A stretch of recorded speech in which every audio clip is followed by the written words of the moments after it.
Namaskar and welcome to this exciting new episode of Sathology Debunking Mythology. Today we are talking about a very, very important topic. And Sat means truth, Logos means a study or science. When you combine the two words, it becomes Sattology, Sattology, which means science of truth or science of study of truth. Opposite of that is myth, which means a lie, fake. Sanskrit is a Sanskrit root word. Dhatu is known as lie, fake, imagination. Many words come from them. Mithya ahankar, mithyachar. All these different words come from that myth dhatu. So therefore, in etymology, when you combine, the British called it mythology. They wanted to call all Purana, Veda, and Ramayana and Mahabharata history as mythology, which is absolutely not true, because from the pages of Mahabharata and Ramayana, we can prove historicity of those texts. Those places exist, those mountains exist. Rivers, I keep changing the path, so I won't count the rivers, but still rivers also exist, including the river Shadoba, which is mentioned in my new book. So today we have a very, very special guest. He's a civil servant in India, published many books, authors, speaks continuously across India, has done a lot of fabulous research on these topics, is almost considered an authority in this space amongst many other authorities, but he's also an authority. So without delay, let us welcome Shri Vedveer Arya. Namaste, Aditya ji. Namaste, namaste. Vedveer ji, nice to see you again. We have spoken so many times on this forum that it looks like now a lot of familiarity now between us. Yes. So I can now ask freely some questions, because all these mythologists, they create so many fake stories. First of all, they want to deny Hindus the advantage of being the oldest civilization. That's number one. And number two is that they want to destroy the faith so that they can preach them their faith. That's another reason. And which is only done for money, because the more converts are there, the more money the church gets, because every single church has to send money to their fathers in Europe. So it's still the papal bull which is going on.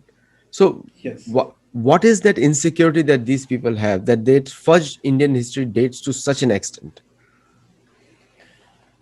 We have to go to the history of the Christianity, how it was born.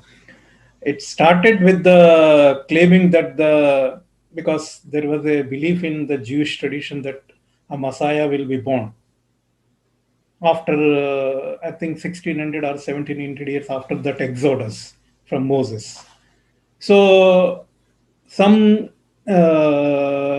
Jews and some Jewish teachers, they themselves started claiming.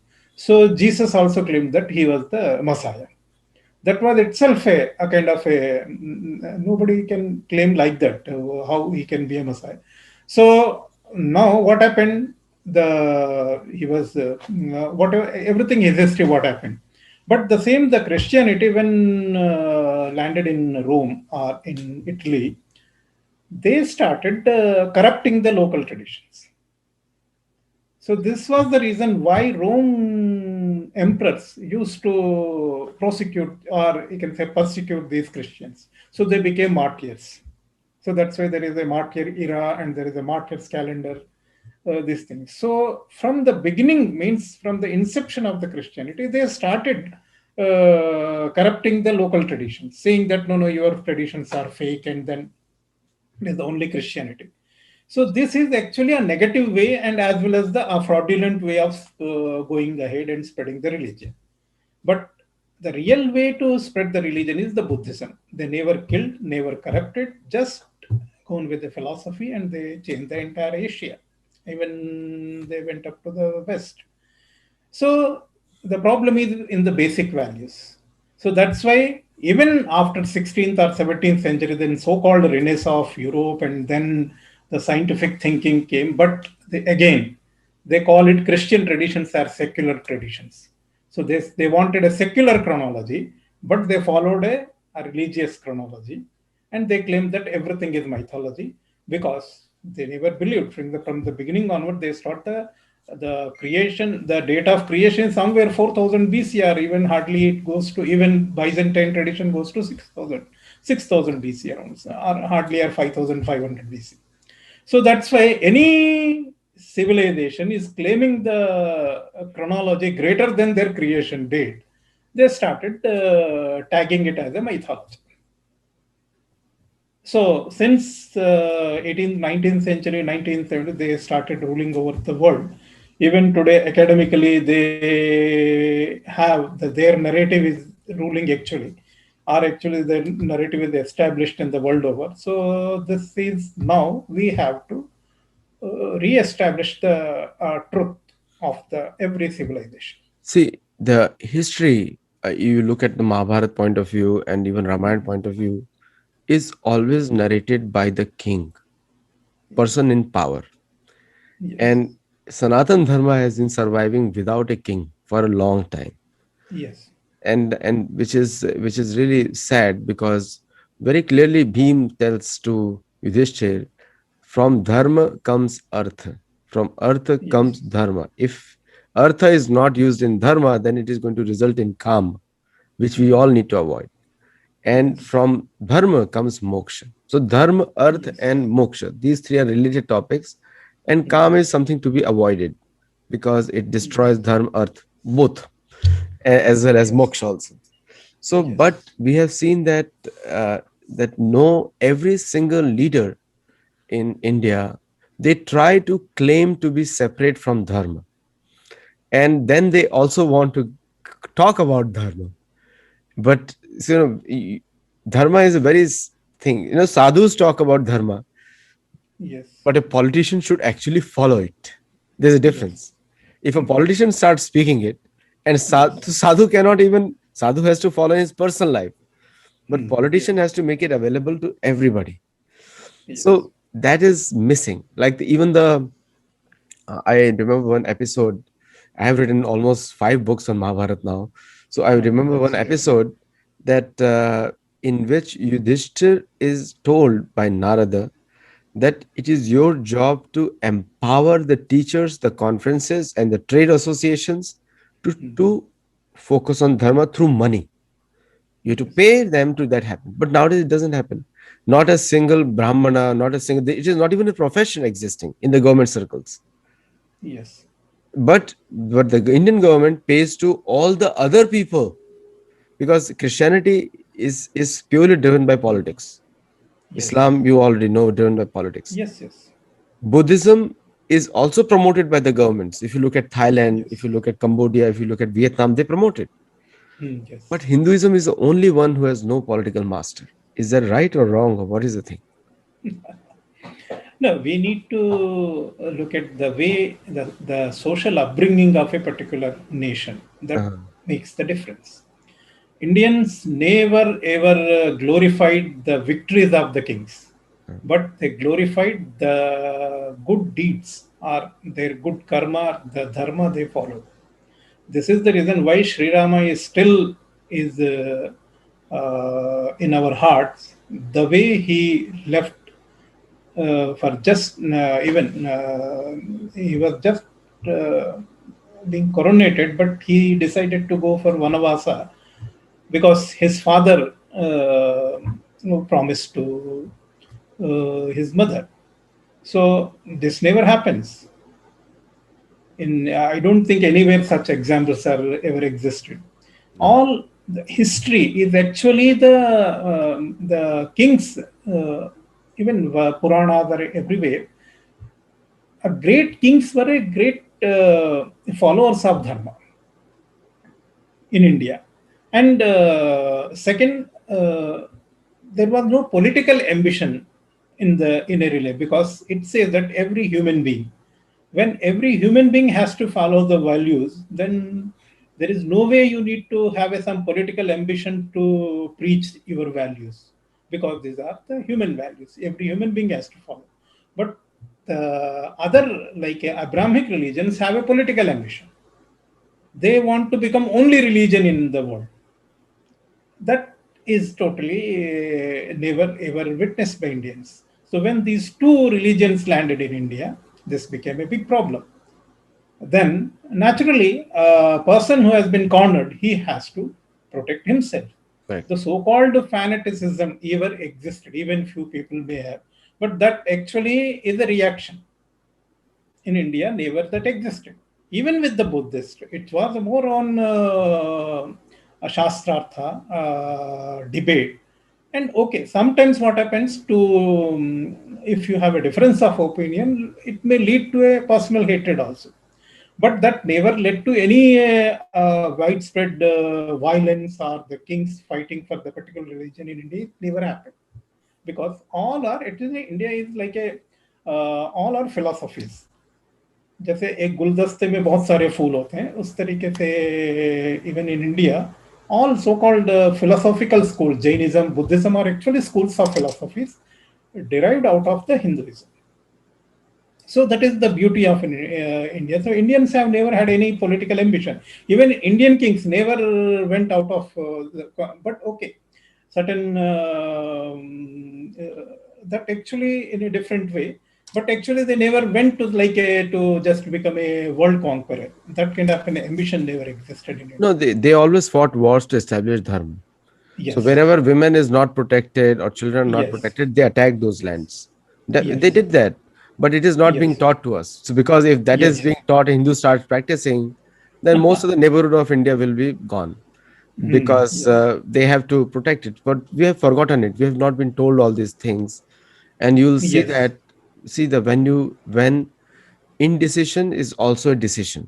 Very clear. yes, If you don't yes, decide something, and then so people today expect decisions, strong decisions, yes, and which was a hallmark of the Vedic era kings, or even kings who follow yes. that Vedic culture. So let's get started about the chronology of Tamil Nadu, which is Yes, yes, yes. excellent. Yes, yes. So we just start with that word, that so-called mythology. Actually, that is based on the Christian beliefs that any civilization which predates their so-called date of flood or date of creation is a mythology. Mythology, that's right. That's they don't believe it. Yeah. So it is their choice. They if they want to close their eyes and they say they negate the existence of the sun, it is their problem.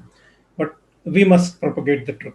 Yes. So we have, I think, I have presented my chronology from starting from Vedic era Yeah. to the Mahabharata and up to Buddha Nirvana. Mhm. Now, within India also, why I am going to talk about this Tamil Nadu chronology.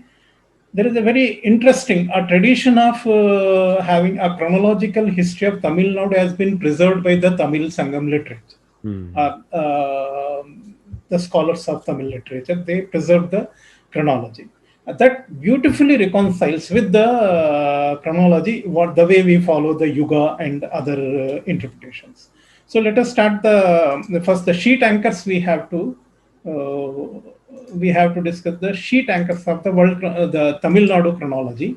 That is also absolutely similar way. The Indian the sheet anchors like Shaka era, both Shaka eras I have established there were two Shaka eras, then the Buddha Nirvana and others.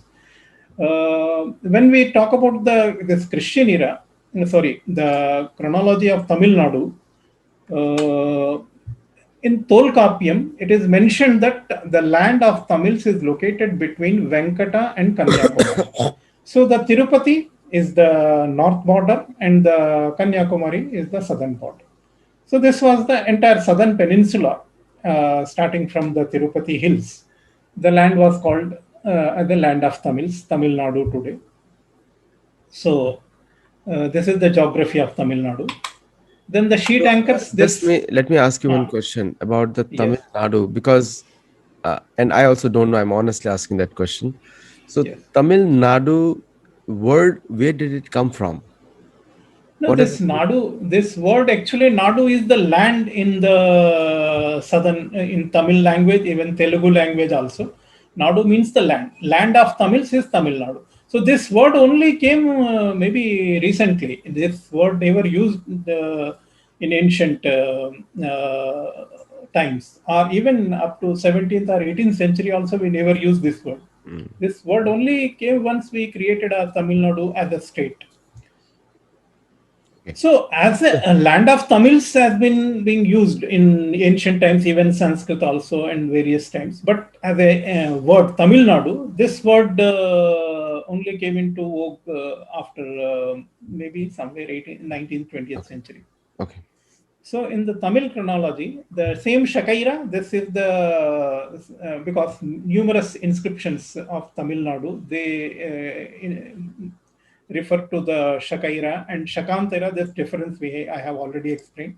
Then we have the epoch of Buddha Nirvana. I have already discussed the fixing of the epoch of Buddha Nirvana. Actually, there is a 1380 years error in the chronology.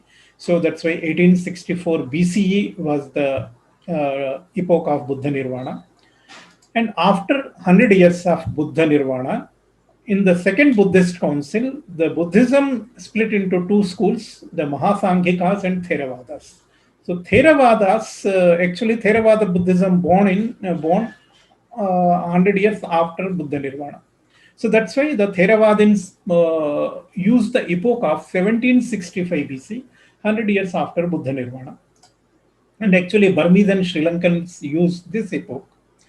Then we have already discussed about the epoch of Mahabharata, and prior to another 2400 years before was the Ramayana, and prior to Ramayana, post Vaidikira and Vaidikira. This was the chronology, and same chronology the applies to Tamil chronology also.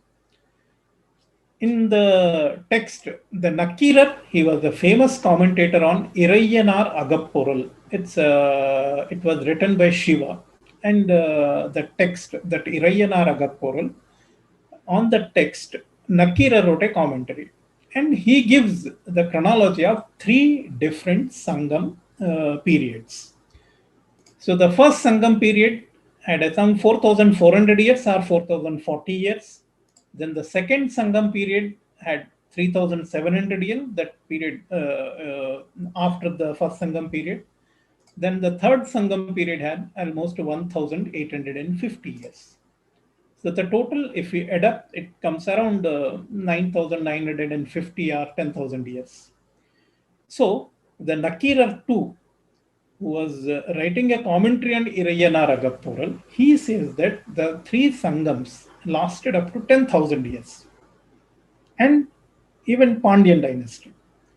So it appears, if we follow this chronology, it means that the Pandyan kings had a history of almost 10,000 years. So we can say this is the most ancient dynasty or in the entire world, the only Pandyans who reigned up to 10,000 years in a particular region in Tamil Nadu. So this is the 10,000 years history of the Sangam period. But what we need to do, we have to arrive the data of Nakirar, who is saying this, and the end of the third Sangam period. We have to fix the dates of the end of the third Sangam period so that we can go back 10,000 years backwards.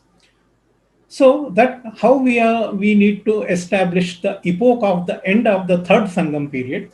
So for that purpose, before fixing that, we have to establish one Gajabahu synchronism.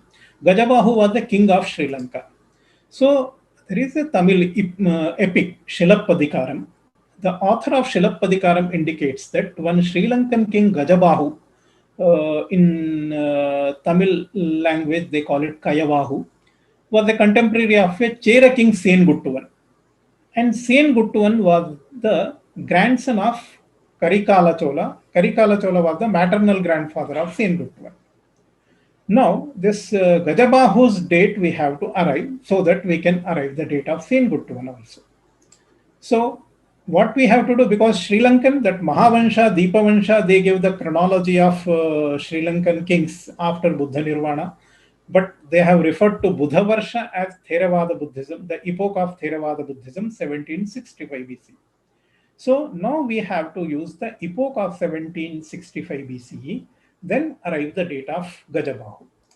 So according to the Mahavansha, Deepavansha, the Buddha Varsha 596 years. 1765 BC, you just minus 596. So the reign of the Gajabahu can be fixed around 1169 to 1147 BC in the 12th century BC. So this is how we can fix the reign of the king Senguttuvan also in the 12th century, the first half of 12th century BC. Then Karikala has to be in the 13th century BC because he was the maternal grandfather of Senguttuvan. So Karikala Chola date can be fixed. And the last Pandyan king, actually in the third Sangam era, it says that the third Sangam period ended when Ukira Peru Valudi, he was the last Pandyan kings, because there were many Pandyan kings thereafter also, but third Sangam period ended when Pandyan king Ukira Peru Valudi was reigning. Most probably the father or grandfather of Karikala Chola who defeated the Pandyan king. So that's why his time can be fixed around 1276 BC. So in the 13th century BC, the third Sangam period ended. Now what we have to do, we have to add 10,000 years to 1276 BCE to arrive the beginning of the first Sangam period, and we can fix the even Maharshi Agastya. So because Maharshi Agastya presided the first Sangam, so now we have to arrange the chronology. So now we have fixed the dating based on the Gajabahu synchronism, the date of Senguttuvan, then Karikala Chola. Then we have fixed the date of Ukkira Peru Valudi. During his time, third Sangam period ended. So that's why what we have to fix the chronology. It's perfectly no third Sangam era ended 1276 BCE. So we have to add 1850 3126 BCE. Then we have to add 3700 years, 3126 to 6826 BC. Then we have to add another 4400, 11,226 BC. This was the time when Agastya lived on this. Actually, he presided over the first Sangam council held in Tamil Nadu. That date was 11,226 BC.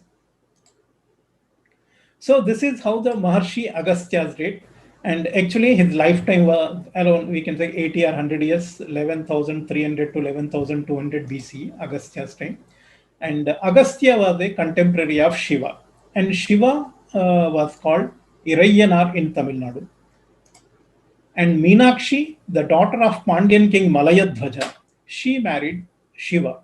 And since Malayadhwaja, he was the person who, the king reigning over that area, so that may be the reason why Malaya hills, the hills in Tamil Nadu and Kerala, those the name, those hills were named after the Malayadhwaja.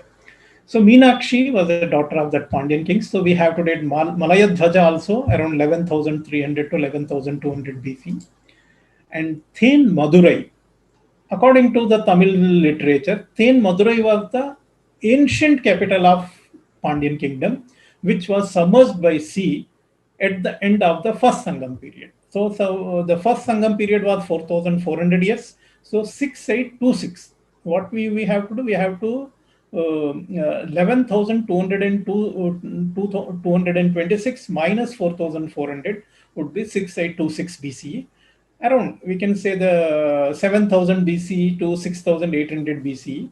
This was the time when Then Madurai was submerged by the sea.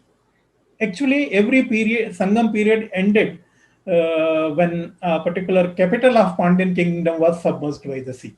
So this is how the Tamilians preserved the chronology. And there was another Arjuna visited South Madurai, and this we will discuss a little later. And astronomical evidence also, the Agastya constellation, Canopus, was not even visible in, it is actually by the Abhyankar, is a very great professor, and he presented in his article. And what he says that this Agastya constellation or Canopus star was, that Canopus star was visible at Kanyakumari only after 10,000 or 10,500 BCE maximum. Before that, the Canopus was not even visible in India.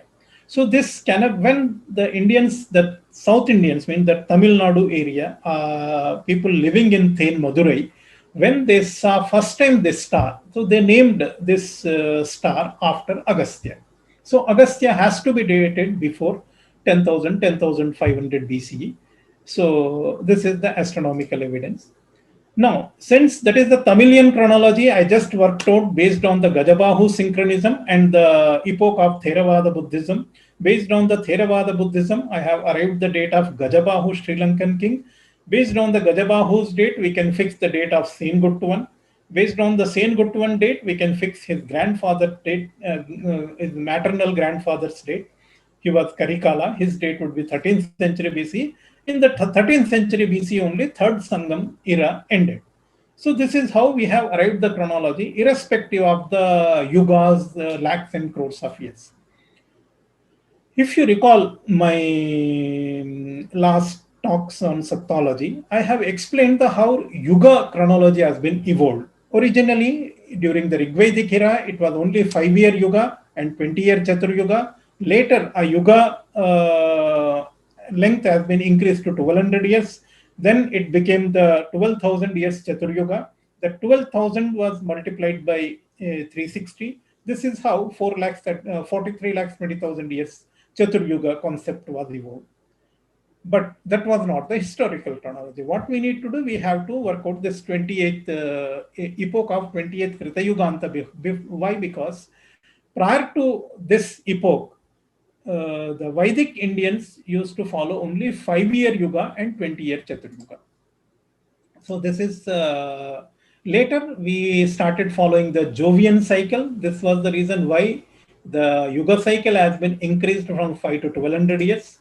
This is how the chronology. So what we, because our tradition says that the Mayasura who wrote Surya Siddhanta, he flourished at the end of 28th Krita Yuga, and actually he wrote Surya Siddhanta at the end of Krita Yuga. So how we can fix this is the internal evidence of Surya Siddhanta.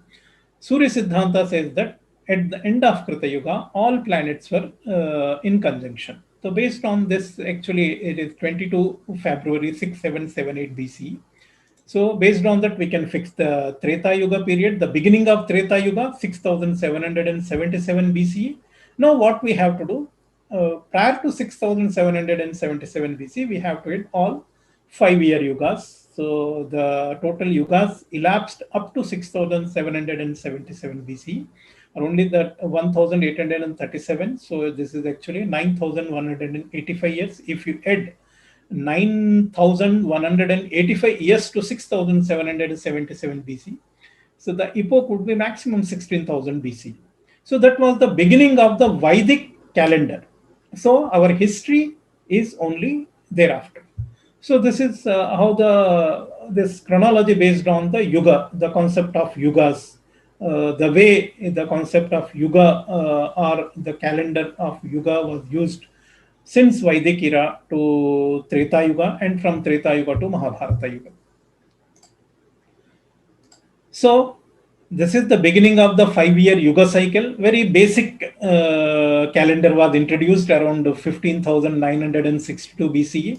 Thereafter, Brahma and Swayambhuva Manu, they were actually our history starts from the Brahma and Swayambhuva Manu. They flourished when Dhanishta, then summer solstice was at Dhanishta Nakshatra. Then Vasishta and Vishwamitra. Vasishta fixed the epoch of a calendar from the autumnal equinox, when the autumnal equinox used to occur at Ashwini Nakshatra, that 13,500 BC. At the same time, Vishwamitra observed the shifting of summer solstice to Shravana Nakshatra. So this is how we can say the final compilation of Vedas took place somewhere 11,500 to 10,005. Finally compiled 10,500 BC. Then the Nakshatra Sukta of Atharva Veda was rewritten because the Nakshatra list has been reset from beginning of the Kritika Nakshatra. Around 9,200 BCE, the winter solstice shifted to Kritika Nakshatra. So this is how, and Daksha Prajapati, 11,300 BCE.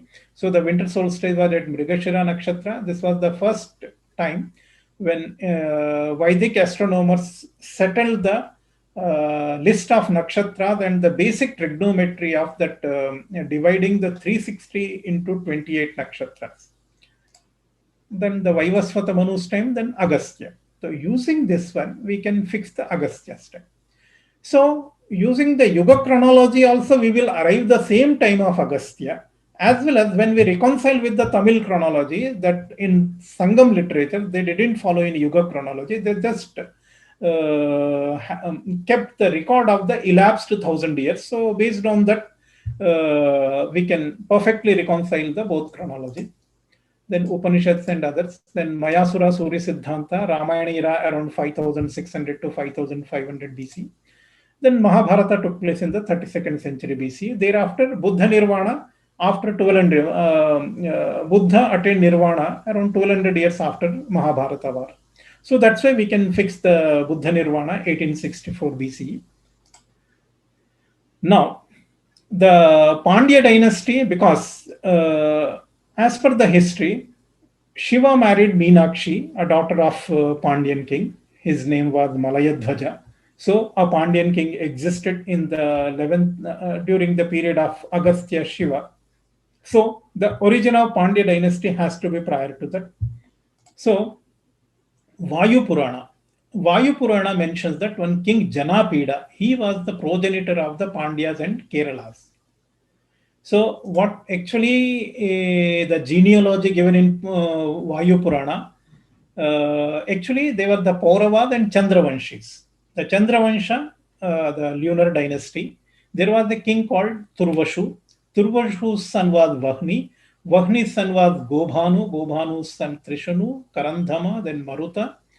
Actually, Maruta adopted one son, is the Dushkrita. He was the Paurava king. He was the king from the Puru dynasty. Purus and Chandra both belong to the same Soma Vansha.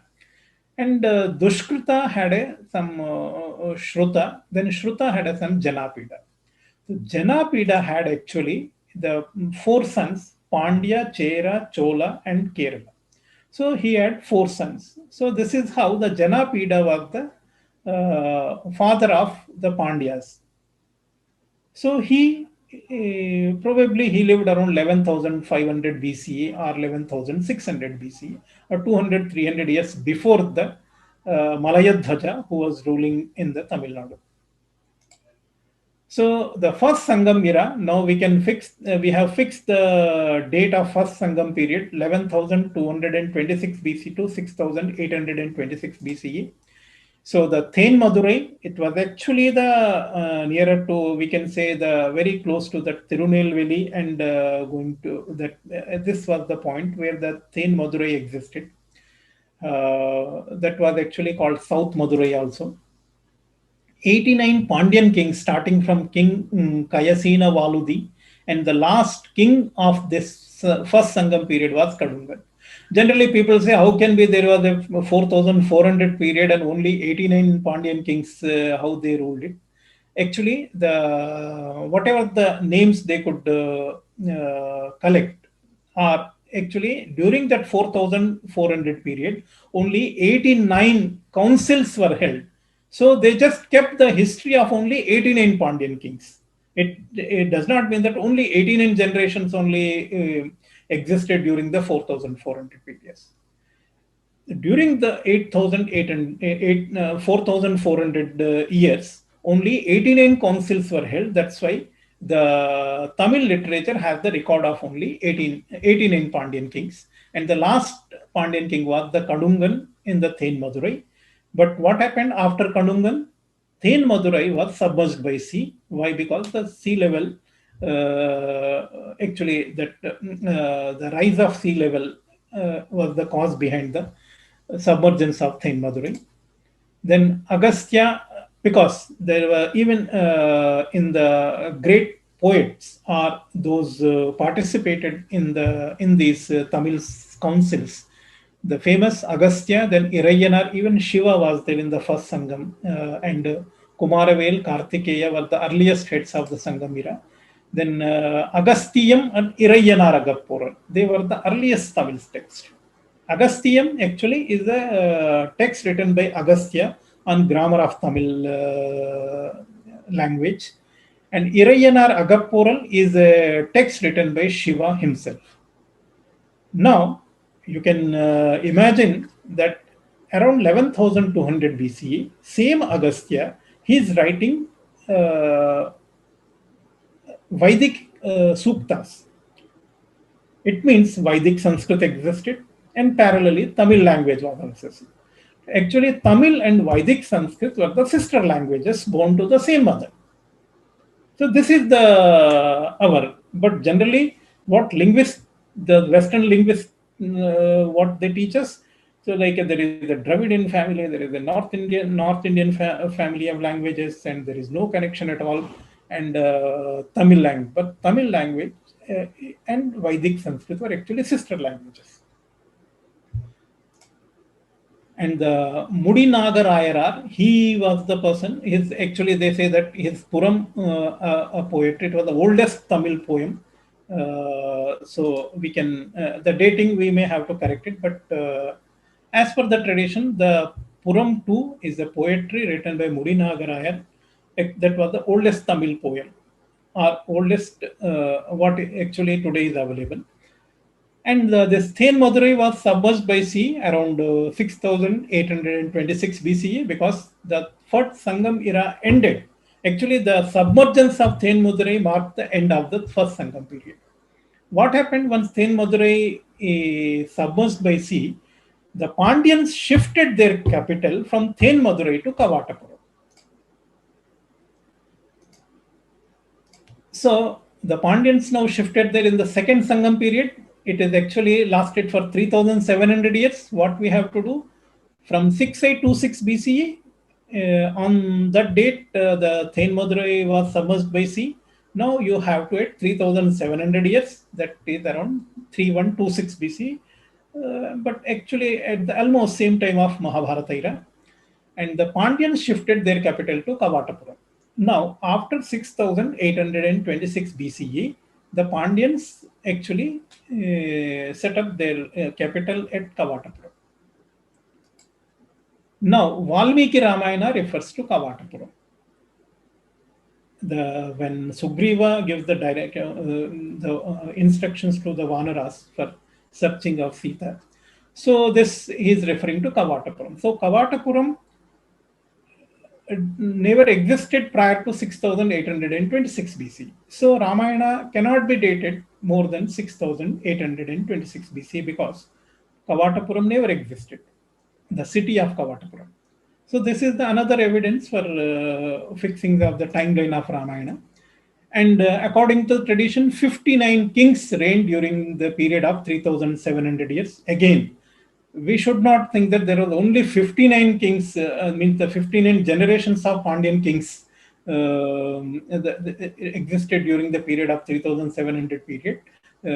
Actually, only 59 councils of Tamil Sangams held during the period of 3,700 period. So therefore, they have only kept the history of 59 important Tamil kings only. Now, the first king was Vendir Chelian, and the Mudit Tirumaran was the last king. The Mudit Tirumaran we can date around 3126 BC. And Markandeya, Valmiki, and Gautamanar, Tolkapiyar were the members of the second Sangam. So, according to the Tamil tradition, the Valmiki, the author of Ramayana, lived only during the second Sangam period. This is how we can reconcile the chronology of Ramayana era also. And the Tolkapiyar, the famous text on Tamil grammar is the Tolkapiyam. Tolkapiyar was the author of that grammar text, Tolkapiyam. So Tolkapiyar has to be dated after Ramayana era. So, but he has before 3126 BC. So Tolkapiyam is very, very ancient text, probably a 7,000 years old Tamil text. And Tolkapiyar wrote around 5,500 BCE, or even maximum 5,000 BC. We can say that. So based on that, we can fix we can arrive the date of the Tolkapiyam. Then Panniru Padalam, actually it is was written by Tolkapiyar himself. And Mahabharata also referred to a Kavatapuram because during that Mahabharata time also, because Bhinne Kapate Pandyana, this is during the Mahabharata era, the Kavatapuram existed starting from 6826 BC onwards. So, and Mahabharata refers to Sarangadhvaja, Malayadhvaja. There were the two Pandya kings who supported Pandavas in Mahabharata war.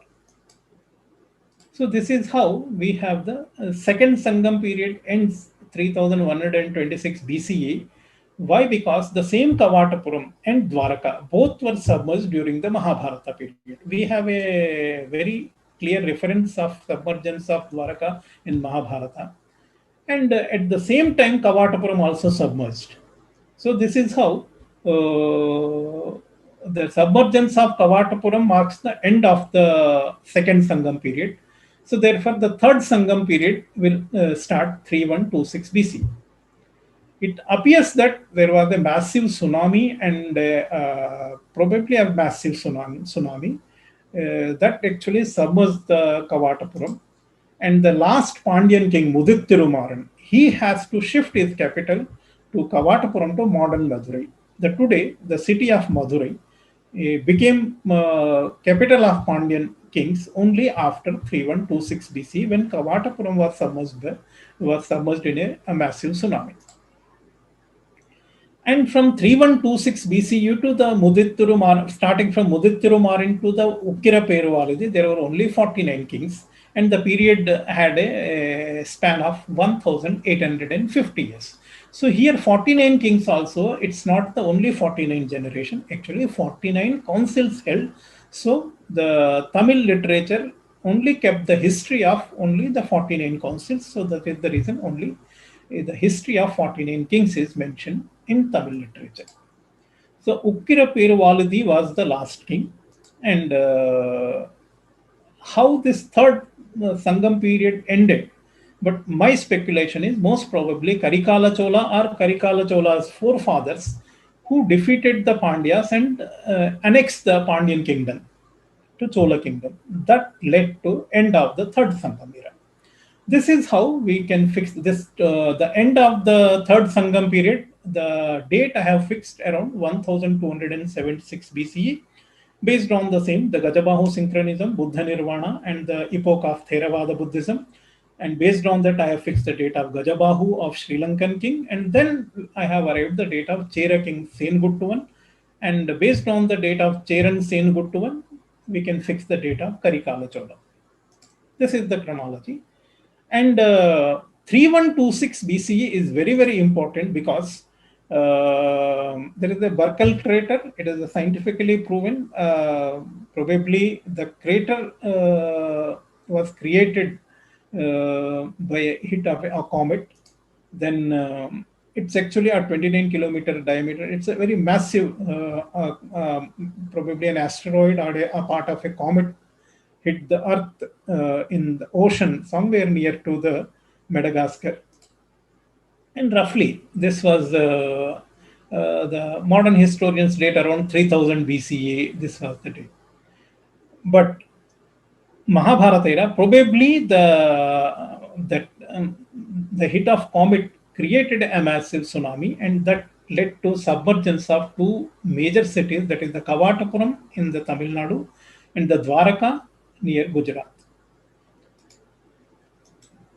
So there is one more cuneiform tablet found in Babylon, and this tablet actually refers to an impact of a comet on Earth.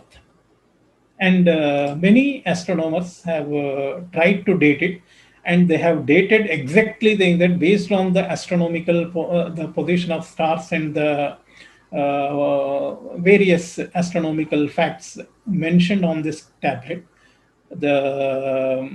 Some scholars are dated this around 29 June 3122 BC. So it's only some 4 years, so we can easily fix the date. This is the time when Dwaraka as well as the Kavatapuram both were submerged in a massive tsunami.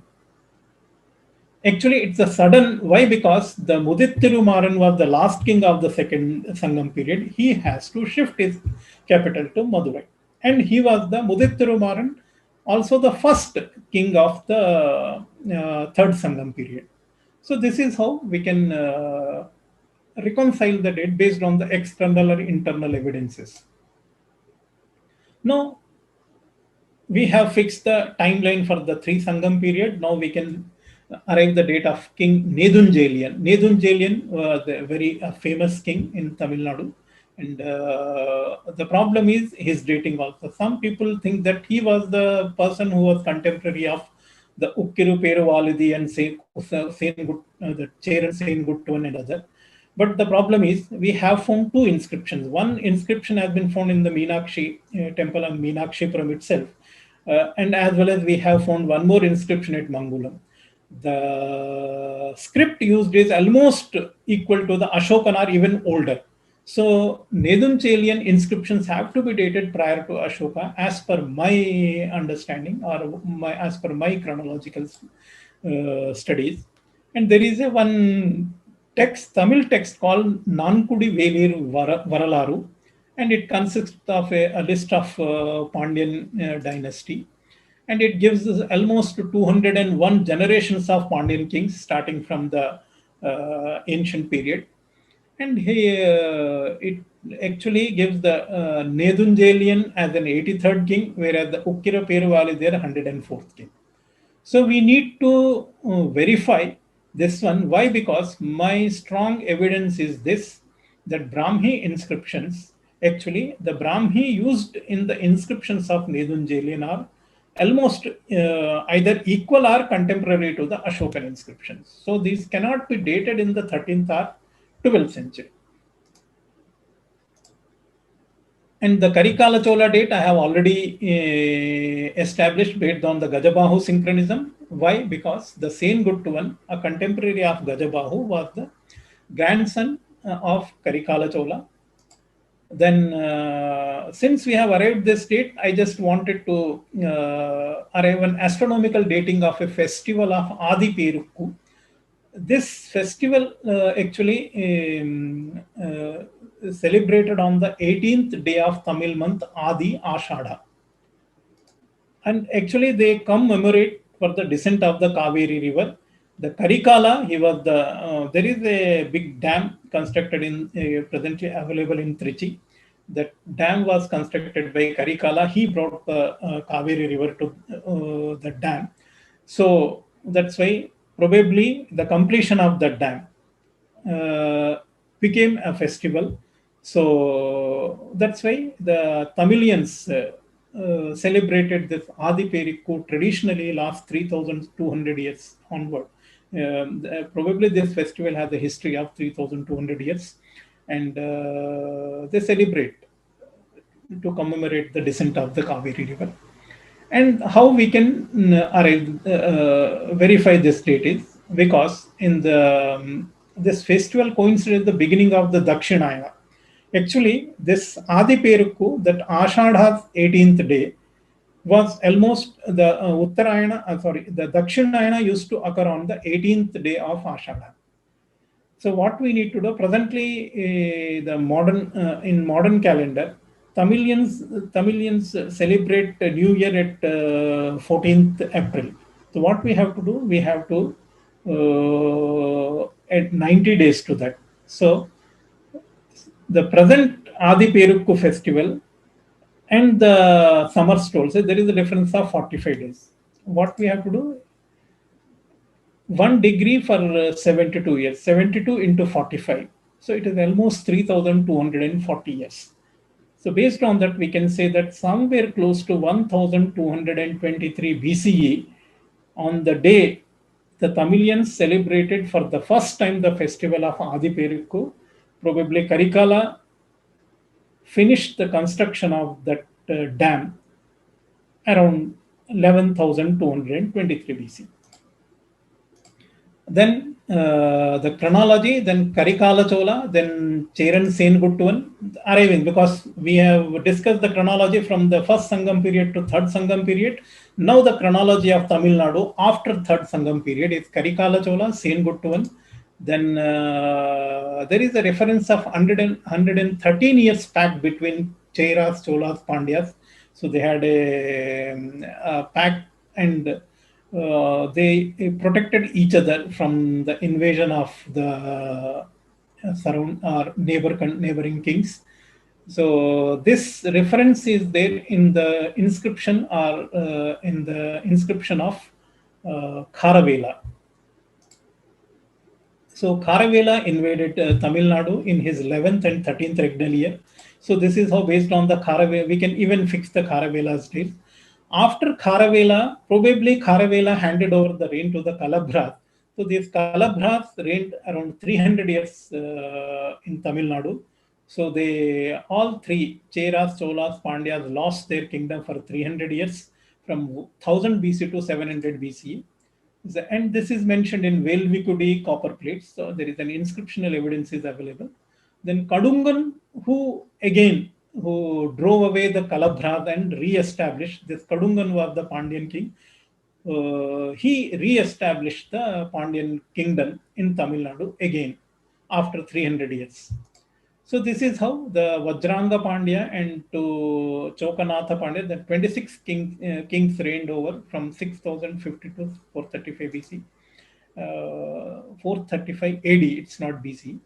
Then this is how the Uttama Chola, Veera Chola to Uttama Chola, the 25 kings. And the details of these kings is available in Chola Purva Patayam manuscript. Actually, it's called Mackenzie manuscript. In that manuscript, the details are available. This is how we can arrive the chronology up to 5th century AD. Starting from Agastya to 5th century AD, this is the chronology of the Tamil Nadu. So we can even some other like Thiruvalluvar. He was the famous saint of Tamil Nadu, and he wrote Tirukkural, and he was the contemporary of Nanda dynasty. So we can fix his dating around 1680 to 6000, 16,000 BC. Then there is a Jivaka Chintamani and Valayapati. They were the some Tamil epics. Probably in the 14th century BC, and Kamba Ramayana, that Kamba wrote Ramayana. Modern historians date Kamba Ramayana around 9th century or 10th century. That is totally incorrect. This Kamba Ramayana almost written during the last century of the third Sangam era. And Shilappadikaram, famous Tamil epic, was written in 11th century BC. Kundalakeshi, it was written somewhere 800 BC. Then Manimekhalai probably was written around 500 BC. These are the very important dates in the Tamilian chronology. So this is how what I tried to explain the chronology, starting from the Agastya to 5th century AD. How the Tamil chronology unfolds, because it is very, very important to fix the dating of all three Sangam period. Based on that, we can arrive the chronology of later Sangam period also. So for this purpose, only Gajabahu synchronism establishes the date of Cheran Senguttuvan, and based on the date of Cheran Senguttuvan, we can arrive the date of the end of the third Sangam period. So this is how Buddha Nirvana date as very, very important for arriving the Tamilian chronology. Why? Because the Tamil chronology and Sri Lankan chronology have cross references. So this is how the the chronology of ancient Tamil Nadu to the 5th century AD. That was Thank you, beautiful. Aditya. That was beautiful, and also about the Pandya kings, because Yes. and also you correctly mentioned the name of the city which is not there. Yes. But do you think that that city existed in a different name before that name? Because see, cities or civilizations, cities are civilizations or symbols of civilization. So they have to also exist before and after the event. Like for example, I'll give you one example. Some people say the history of Varanasi is 10,000 years, but that city was established by Shiva. Shiva is not 10,000 years. He predates everything, all those things. So, do you think that city also existed in that Vatapi, that place you mentioned, before the Mahabharata era also? No, we need to first understand that Rishi Agastya, he actually persuaded after Daksha Yajna, when Sati immolated herself. Uh-huh. At that time, Agastya persuaded Shiva to marry Parvati. So Agastya and Shiva were the contemporaries. This is the same tradition is in Tamil Nadu, and even Puranas also follow the same tradition. Mhm. So Shiva, Agastya were contemporaries. So as per the Tamil chronology, the Shiva and Agastya's date around 11,300 to 11,200 BC, Yeah. See, around Agastya, 13,200 BC. But Agast, Vedas and Vedic, that Indra and other rishis, they were, even we have today Brahma and Swayambhu Manu prior to Shiva. Hmm. So this is the Vedic chronology. The issue is here that the cities, actually the first Sangam period ended with the submergence of the Then Madurai. Now the Then Madurai was the Kavatapuram as a city may have a smaller city or small maybe a village existed, but the way the Madurai also today Madurai, it's not only set. It may have a history of even that city may have settled even much before than the 3000 BC. But it gives that history that first Then Madurai was the capital city. Does not mean that other cities in Tamil Nadu never existed. Then Madurai was only the port city that was submerged in by around 6,800 BC or 7,000 BC. That was submerged by sea. That's a gradual submergence. So there is a reference in Tamil literature that the Pandyan kings even fortified, they raised the walls and everything, but still they could not stop the sea water to enter the city. That's why they have to abandon the city. So they shifted to Kavatapuram. Now, Kavatapuram, what happened? It's sudden tsunami. You have no other option to shift your capital to the modern Madurai city. This is the traditional history of Tamil Pandyan kings. What has been documented by Nakirar. He was the commentator on that Irayanaragapur. So there is a very a traditional chronology has been maintained in Tamil Nadu, and surprisingly, this was not linked to our Yuga chronology.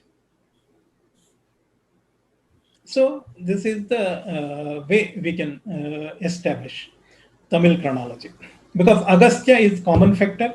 Same Agastya was writing the suktas in Vedic Sanskrit, and he also writing a grammar book to the Tamil. So probably Tamil Nadu had a particular language. So the both actually was born from a Proto Sanskrit, we can call it, because Vedic Sanskrit is actually artificially old language. So this nonsense of Indo-European, the way the linguists have corrupted, actually, the entire linguistics is a mythology. What is being taught today in universities? True, very true. And also the Agastya actually met Sri Ram in Janasthan near Nashik. Yes, because the from Vedic era to probably during Dwapara Yuga and before Mahabharata era, the rishis. Today we have a various surnames, or you have even South India, even we have every home has a different name. But in ancient times, the rishis, the descendants of rishis also had the same name. They were being referred to with the Agastya only. So that's why there were many Agastyas during the Ramayana period. Also, there was an Agastya, and the first Agastya, the because after Saptarshis only, because Agastya was the eighth who initiated his Gotra. Only Saptarshis only had Gotras, the basic Gotras, and Agastya was the eighth as per the tradition of Indian Gotras. So thank you, Vedvirji. As usual, very good presentation, and also I learned a lot about Tamil history, and also people who hyphenate Tamil from Veda or Sanskrit Yes. origin is also very adequately debunked also, because they are all related to each other. The And entire problem is only chronology. yeah, We have to correct this chronology, otherwise, it's extremely difficult, because if you lose the chronology, then history becomes fiction. yeah. So thank you, Vedvirji, and thank you all the viewers for watching it live, as well as it will be available on YouTube shortly. and let us know your feedback. Thank you. Namaste. Namaste. Namaste.